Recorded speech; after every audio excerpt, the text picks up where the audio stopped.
बिस्मिल्लाहिर्रहमानिर्रहीम अस्सलाम वालेकुम। कैसे हैं आप सब? उम्मीद करती हूँ आप सब बिल्कुल खैरियत से होंगे। आज मैं आपके साथ ईद प्रिपरेशन का व्लॉग शेयर करूँगी। सो आइए जी स्टार्ट करते हैं।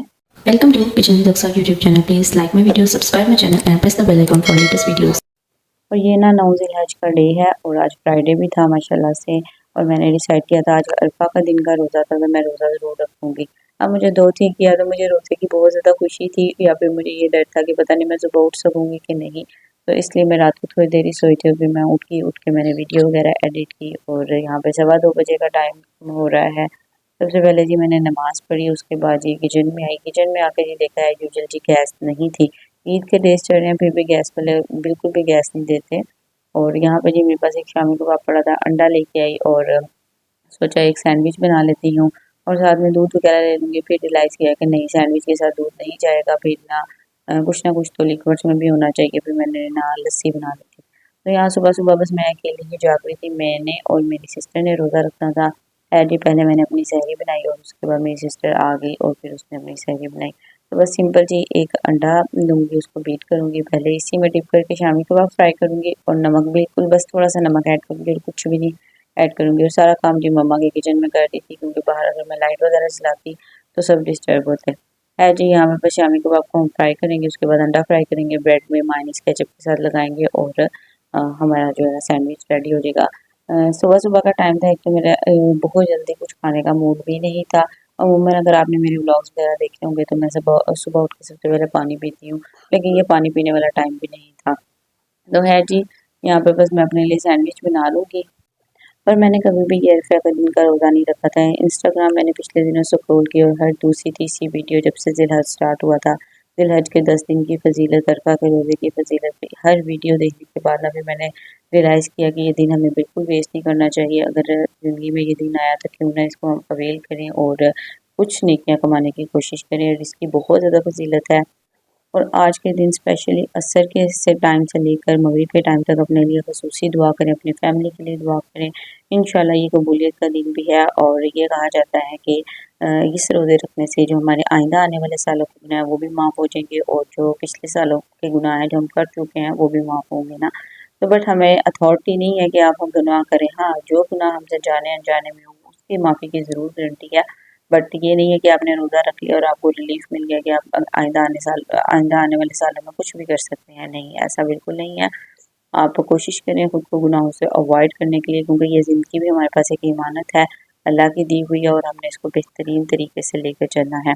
सो बस यहाँ पे मेरा सैंडविच रेडी हो गया था, थोड़ा-सा देसी घी में हम इसको टोस्ट कर लेंगे। और यहाँ पे मैं आपको एक और बात बताती चलूँ, खाना खाने से पहले या खाना खाने से पहले हम बिस्मिल्लाह तो ज़रूर पढ़ते हैं, लेकिन जब आप खाना खा रहे हो तो जो भी आपका फूड हो, बेशक वो पानी है या कोई सॉलिड है, आप उस पे 3 दफ़ा सूरत फातिहा पढ़ें और उस पे फिर सूरत फातिहा पढ़ने के बाद फिर आपने खाना खाना है। इस यकीन के साथ कि कोई भी ये खाना, क्योंकि हम जो आजकल फूड खाते हैं ये बहुत ज़्यादा हमारी हेल्थ के लिए हार्मफुल हो रहा है। बहुत सारी बीमारियाँ आ रही हैं क्योंकि हमारी पूरी लाइफ ऑटोमेटिक हो चुकी है। हम मेहनत नहीं करते हैं, हमारी लाइफ ओनली वन क्लिक पे रह चुकी है। एक क्लिक करते हैं सारे काम हो जाते हैं। सो एक तो आपने ये काम करना है और स्टार्ट में थोड़ी-सी आदत बनाना मुश्किल होता है क्योंकि याद नहीं रहता। ये है कि आपको जब भी याद आए आप तब पढ़ लिया करें और आस्ता-आस्ता इसकी आदत आपको बन जाएगी। यहाँ पे जी मैं कर रही थी सहरी और दूसरा जो काम आपने करना है वो ये करना है कि खाना खाने के फ़ौरन बाद 3 दफ़ा सूरत कुरैश पढ़नी है। उससे ये होगा कि जो भी हम खाना खाते हैं हमें बहुत ज़्यादा आजकल इश्यू रहता है जी फलाँ इतना हेल्दी है, इतना उस पे मतलब फैट है। तो ये है कि जो भी हम सूरत कुरैश पढ़ने से ये होगा कि आपको जो खाना है या वो जो फैट है ना वो नहीं बनेगा। सो लेकिन ये काम तब करना है जब आपके ऊपर पास पुख्ता यकीन हो, अल्लाह के ऊपर यकीन हो कि हम ये काम कर रहे हैं, तो ये हम इस मकसद के लिए कर रहे हैं, तो उससे बहुत ज़्यादा बेनिफिट्स होते हैं कि मैंने खुद लाइफ में ये बात आज़माई हुई है कि जो काम या जो सूरत या जो भी अल्लाह का नाम हम सिर्फ सरसरी सा पढ़ रहे होते हैं ना, उसमें पावर बिल्कुल नहीं होती। लेकिन जब हम यकीन से पढ़ते हैं ना भई हमने पढ़ लिया और अल्लाह भी हमारे साथ ऐसा ही करेगा, तो लिटरली इसमें बहुत ज़्यादा पावर होती है। तो फिर जी फजर की नमाज़ पढ़ के मैं सो गई थी, सो के उठी हूँ मैं तकरीबन 9:30 बजे के करीब ना। लेकिन आज मेरे पास कोई काम नहीं था, मैंने सोचा था कि मैं बहुत आराम से उठूँगी, डेढ़ 2 बजे उठूँगी और क्योंकि पिछला व्लॉग अगर आपने देखा होगा तो घर की सफाई वगैरह सारी हो चुकी थी।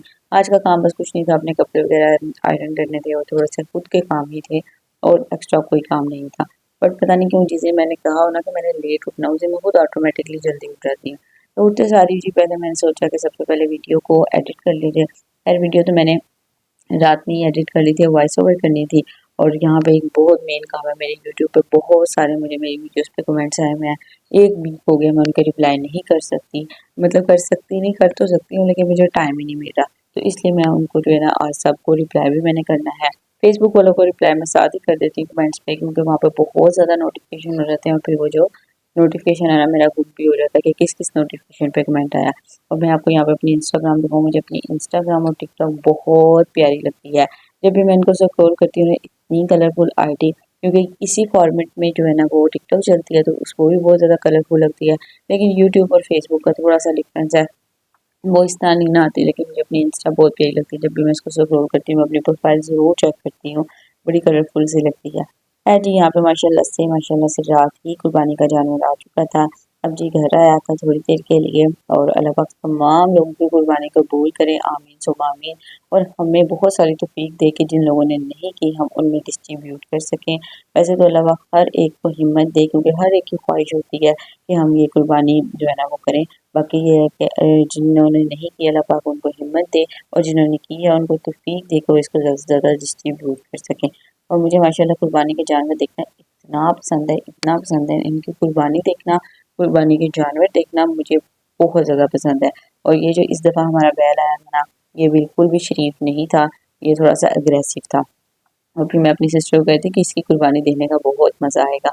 तो खैर यहाँ पे जी बस थोड़ी देर के लिए घर पे आया था और ये यहीं पे बहुत ज़्यादा एग्रेसिव हो रहा था। और आजकल इंटरनेट पे ना एक मीम भी चली हुई है कि हम मुझे तो सिर्फ 2 ही चीज़ें पसंद है। एक कुर्बानी वाला बैल जो है ना वो रस्सी तुड़वा के भागता था, और दूसरा उसके पीछे भागते हुए लोग। लिटरली मुझे भी शायद यही चीज़ पसंद है। खैर जी ये बात तो सिर्फ मज़ाक की थी। फिर जी असर और ज़ोहर और असर की मैंने नमाज़ पढ़ी, और उसके बाद जी मैंने करने थे अपने कपड़े आयरन। और सबसे पहले जी मैं अपना वो सूट आयरन करूँगी जो मैंने पहन के पिक्चर्स क्लिक कर लिया, और उसके बाद फिर मैं वो सूट आयरन करूँगी जिसको पहन के मैंने काम करना है। जी ये सूट मैं आयरन करने लगी थी सबसे पहले, और इसमें मैंने इतनी आयरन चलाई बिल्कुल भी फ़र्क नहीं पड़ रहा था। अगर मैं थोड़ी-सी बहुत ज़्यादा मतलब थोड़ी-सी तेज़ कर देती तो ये कपड़ा ऐसा था इस्त्री के साथ ही चिपक जाता। और अगर मैं इसको लाइट-लाइट कर रही थी तो बिल्कुल भी इसमें जो भी कह लो कि सिलवट थी ना वो बिल्कुल भी नहीं उतर रही थी। बस फिर मैंने कहा छोड़ो, बड़ा सूट जलाना नहीं है, लेकिन मैं ये है कि अनप्रेस ही पहन लूँगी, और बिल्कुल ऐसे ही लग रहा था जैसे ये अनप्रेस ही है। हाँ जी, ये वाला सूट इस्त्री करने के बाद भी मैंने दूसरा सूट आयरन कर लिया था जिसको मैंने पहन के घर के काम करने हैं, क्योंकि बकरीद टोटली काम की है और मुझे ये काम करना बहुत पसंद है। बस ये है कि थोड़ी-सी गर्मी है, नॉर्मल मौसम होता ना तो फिर ज़्यादा एन्जॉय हो जाता। बाकी ये है कि इंशाल्लाह बकरीद पे भी आपके साथ ब्लॉग ज़रूर शेयर किए जाएँगे इंशाल्लाह इंशाल्लाह। यहाँ पे जी कबर्ड से अपना कपड़े निकालते हैं और इनको हम करते हैं आयरन। और आप लोग भी मुझे कमेंट सेक्शन में ज़रूर बताना किस किस की ईद की तैयारियां होगी, और कौन कौन किस किस ने भी ईद की तैयारियां करनी है। और अल्लाह पाक ईद की खुशियां देना सबको नसीब करें, आमीन सुम्मा आमीन। इस ईद की खुशियों में अपने प्यारों को भी याद रखें जो इस दुनिया से चले गए हैं, अल्लाह पाक उनको जन्नत में जगह दे, आमीन। लास्ट ईद उल फितर पे मेरी खाला की डेथ हो गई थी, अल्लाह पाक उनको जन्नत में जगह दे, उनकी फैमिली को, उनकी बहनों को, उनके भाइयों को सब्र दे, आमीन सुम्मा आमीन। वो एक ऐसा सानिया था जो बिल्कुल भी नहीं भुलाया जाता। तो अभी भी ऐसा लगता है कि वो मतलब हमारे अंदर ही मौजूद है। कभी भी उनकी कॉल आ जाएगी, कभी भी वो हेलो हाय कर लेंगी। बहुत अच्छी और बहुत नाइस लेडी, अल्लाह पाक उनको जन्नत में जगह दे, आमीन सुम्मा आमीन। कपड़े वगैरह मैंने आयरन कर लिए थे। उसके बाद जी मैंने तकरीबन 1 मंथ से ना अपने नेल्स कटिंग नहीं किए थे, कि ये सोच के कि मैं ईद पे नेल पेंट लगाऊंगी। और फिर ईद पे जो सफाई वगैरह की, इतना डस्टिंग, इतना सारा काम किया, उसमें जी मेरे नेल्स तो सारे टूट चुके थे, बस जितने बचे थे उनको ही थोड़ा-सा हम शेप दे देंगे। और मुझे ना अपने हाथों का बहुत ज़्यादा ख्याल रखता है। मुझे लगता है कि मेरी अपीयरेंस से ज़्यादा मुझे मेरे अपने हाथ जो है ना वो अच्छे लगने चाहिए। तो खैर ये बालों में ऑयलिंग करेंगे, ये मैंने ऑयल बनाया था अपने लिए, बट इसको यूज़ करती है मेरी सिस्टर, और एंड ख़त्म ही होने वाला है। फिर जी तारी भी आज करनी थी, और जो है ना बस डिसाइड कर रहे थे कि क्या बनाएँ क्या बनाएँ। पहले मैंने सोचा पास्ता बना लेते हैं, फिर मैंने सोचा नहीं, ईद के 3 दिन हमने वही खाना है, सो क्यों ना हम पुलाव बना लेते हैं। फिर मेरे पास टाइम शॉर्ट था, मेरी सिस्टर ने कहा मैं पुलाव बना लेती हूँ, बट मैंने उसका पुलाव तुम बना दो लेकिन मसाले सारे मैं ही डालूँगी। तो फिर यहाँ पे बस मैं उसको एक बाउल में ना मसाले सारे ऐड कर दूँगी। उसने बस ये है कि प्याज़ फ्राई करने हैं, थोड़े से खड़े मसाले ऐड करेगी। देन चिकन, टमाटर और मिर्चों का पेस्ट वगैरह ऐड करके फ्राई करेगी। ये मसाले डालेगी और दही डालेगी, मसाला भुन जाएगा। उसके बाद ये पानी डाल के चावल डाल देगी तो चावल चिकन की पुलाव जो है ना वो रेडी हो जाएगी। तो यहीं पे बस मैं इसको 3 गिलास चावल के हिसाब से मैं सारी चीज़ें रेडी करके दे रही हूँ। इसमें मैं जो घर के बेसिक से मसाले हैं वही डालूँगी। फिर मैंने बिरयानी मसाला डाल दिया था। अब इसमें थोड़ा-सा एडिशन जो कि थोड़ा-सा देगी टच दे देगा हमारे चावलों को, वो ये है कि मैं इसमें अचार डालूँगी, इमली डालूँगी और आलू बुखारा। बाकी वही घर की नमक, मिर्च है और चाइनीज़ सॉल्ट भी लाज़मी पुलाव वगैरह में ऐड करें, क्योंकि जब हम देग वगैरह बनवाते हैं ना तो उसमें चाइनीज़ सॉल्ट लाज़मी ऐड हुआ होता है और लिटरली कुछ भी नहीं होता। 3 गिलास चावल है, 1 चम्मच मैंने चाइनीज़ नमक का डाला था और इतना मज़े का टेस्ट बन गया था ना। और कुछ काम मेरी मम्मा ने कर दिए थे, जैसे कि मसाला मैंने बना दिया था और प्याज वगैरह कटिंग मम्मा ने कर दिए थे, हरी मिर्ची वगैरह निकाल दी थी, चावल साफ करके सोक कर दिए थे। तो जी हमारा जो है ना बिरयानी के लिए, सॉरी पुलाव के लिए ना मसाला रेडी है। यहाँ पे सारी चीज़ें मेरी सिस्टर कलेक्ट कर रही थी ताकि बस कुछ ही देर लगे और चावल रेडी हो जाए। अपना जी थोड़ा सा फेशियल कर लेंगे। फेशियल में भी क्या करना है, स्क्रबिंग करेंगे और फिर जी थोड़ा सा फ्रेश हो जाएंगे। एक मैंने मास्क बनाया है, उसकी जो रेसिपी मेरे चैनल पर मौजूद है, वो मास्क लगाएंगे। बस जी ये हमारा फेशियल हो गया। बाकी हमने फेशियल कर ले, जो मर्जी कर ले तो घर के काम ही है। तो यहाँ पे जी इफ्तारी का टाइम था। चावल मेरी सिस्टर ने बनाए थे, साथ मैंने बहुत दिल कर रहा था शिकंजी का, तो वो भी मेरी सिस्टर ने बनाई थी। और अफ्तारी वगैरह करने के बाद हमने जाना था बाहर। फिर अचानक से मेरी सिस्टर आ गई और फिर मैंने उसको लगाई मेहंदी। बगैर अपॉइंटमेंट के इसने मुझसे मेहंदी लगवाई है। और ये आप मैसेज देख लें। है जी बगैर अपॉइंटमेंट के आई है, जिस टाइम पे मैंने बाहर जाना था और उस टाइम पे जी मैंने अपनी सिस्टर को मेहंदी लगाई। इतना रोस्ट किया इसने मुझे कि प्रोफेशनल मेहंदी लगाने वाली हो, फिर भी इतनी देर लगा रही है। एक तो हिली जा रही थी, ऊपर से जी मैं मेहंदी भी लगा रही थी। खैर बहुत ज़्यादा रोस्ट करने के बाद जी मैंने इधर भी लगवानी है तो बहुत देर कर रही है। बहुत सारी मुझे बातें सुनाने के बाद देखिए हाथ में मेहंदी लगवा के चली गई। और मेहंदी का जो डिज़ाइन मेरी सिस्टर ने सेलेक्ट किया था ना, वो मुझे बिल्कुल भी अच्छा नहीं लगा था। तो ख़ैर उसकी जी वो थी कि मतलब मैंने यही लगवाना है। बाद में फिर उसने मुझे जब हैंड वॉश किया तो बड़ा प्यारा सा मेहरून कलर आया हुआ था, फिर जी उसको मेहंदी पसंद भी आ गई। अपनी सिस्टर को मेहंदी लगाने के बाद मैंने अपनी कज़िन को मेहंदी लगाई थी और उसके बाद जी फिर हमने डिसाइड किया कि हम बाहर जाएँगे। खैर हमने जाना अफ्तारी के फ़ौरन बाद था, बट मेरी सिस्टर ने कहा कि बाहर बहुत ज़्यादा रोड्स पे रश है, जाओगे तो 3-4 घंटे से पहले रश से नहीं निकल सकते। फिर हमने सोचा कि क्यों हम जो है ना वो ये टाइम ज़ाया करें, क्यों ना हम घर ही बैठ सकते हैं। तो मतलब बाहर नहीं जाते। खैर फिर मैंने अपनी कज़िन को मेहंदी लगाई और उसके बाद रात के 10:30 बजे का टाइम हो रहा था और अब सोचा कि अब तो रश कम हो गया होगा, बाहर चलते हैं। बाहर जो थी ना वो थोड़ी-सी ग्रॉसरी करनी थी, बट मेरी सिस्टर को जिस स्टाइल से चप्पल लेना था कि पता नहीं सैंडल लेना था, स्टाइलों पे यहाँ बहुत ज़्यादा वाला रश था और कोई भी चीज़ जो है ना वो अच्छी नहीं थी। बैग्स तो बिल्कुल अच्छे नहीं थे और यहाँ पे जी बहुत सारी चीज़ें जो है ना वो ऑफ पे नहीं थी हैं, लेकिन ऑफ तो बिल्कुल नहीं होता ईद पे ना।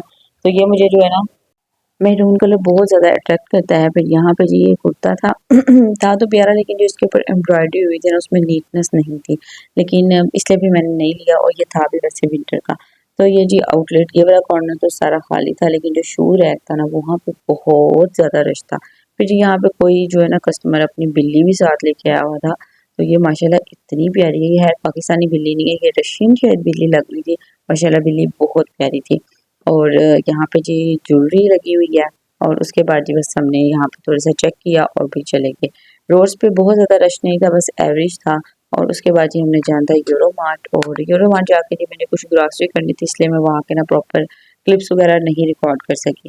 यूरो माल की प्रॉपर वीडियो जो है ना मैंने, जो हमारी सिटी में यूरो माल है, उसकी मैंने प्रॉपर वीडियो अपने चैनल पे अपलोड की हुई है। आप जाके अगर आपने देखना है तो वो जाके विज़िट कर सकते हैं। A visit to Euro Mart of my city, तो वहाँ पे आप जाके देख सकते हैं। बाकी मेरे चैनल के जितने भी व्लॉग्स हैं प्लेलिस्ट चेक कर लें आप, उस व्लॉग में आपको मिल जाएगी यूरो मार्ट की वीडियो।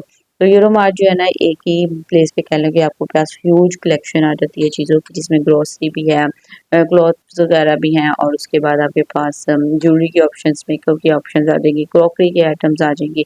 ये सारा कुछ आपको एक ही प्लेटफॉर्म पे मिल जाएगा। और ये अभी न्यू ही ओपन हुआ था रमज़ान में, लेकिन मैंने ईद के बाद इसका व्लॉग ओपन किया, मतलब अपलोड किया था। तो यहाँ पे बस यूरो मार्ट आ गए थे, क्योंकि कुछ चीज़ें जो है ना वो नॉर्मल लोकल मार्केट से नहीं मिलती है। जो चीज़ें मुझे थोड़ी सी बहुत लेनी होती है ना वो नॉर्मल बाजार से नहीं मिलती, भी ये है कि वो किसी मार्ट वगैरह से ना अच्छी मिल जाती है।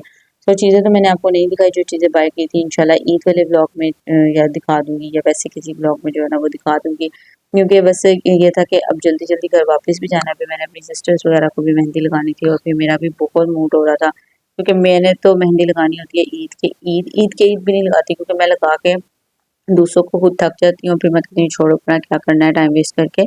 करने तो घर के काम ही है ना, वो मेहंदी वैसे ही उतर जाएगी।